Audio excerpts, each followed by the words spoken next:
Ro-Ro service जे आम्ही आपला माझगाव टू रत्नागिरी आणि माझगाव टू आमच्या सिंधुदुर्गापर्यंत सुरू करतोय। गणपतीमध्ये आम्ही जेव्हा जेव्हा गणेश चतुर्थी येते त्या आम्ही सगळ्या कोकणवासियांसाठी त्याच्यापेक्षा मोठा सण नाही सभापती महोदय,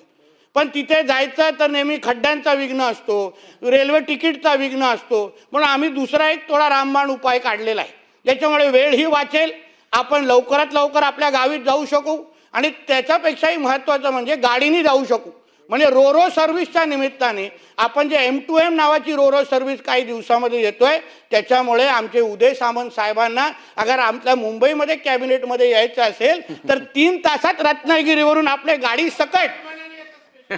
नाही गाडी सकट आपले सगळ्या पोलिसांचे तामझाम घेऊन आमच्या मुंबईमध्ये आमचे उदय सामंत साहेब वेळेवर येऊ शकतील अशा पद्धतीची तयारी आमच्या लोकांची आहे। आणि त्याच्याही थोडं पुढे कोणाला आमच्या सिंधुदुर्गात आमच्या म्हात्रेजींना अगर शिक्षकांना मदत देण्यासाठी अगर पोचायचं असेल तर माझगाव टू विजयदुर्ग हे फक्त 4.5 तासामध्ये आपली गाडी आणि शिक्षकांच्या देणारे कम्प्युटर सकट गाडीमध्ये टाकून तिथे जाऊ शकतील अशा पद्धतीची ती रोरो सर्व्हिस अवघ्या 10 ते 15 दिवसाच्या टप्प्यावर सुरुवातीसाठी आलेली आहे। तेव्हा आपण सगळ्या जणांना मी तेव्हा आमंत्रण करीन की आपण सगळ्या जणांनी त्या बोटमध्ये बसू आणि आपण बऱ्यापैकी आमच्या कोकणाकडे जाऊ। हे आजच तुम्हाला ह्या निमित्त मी आमंत्रण देतो।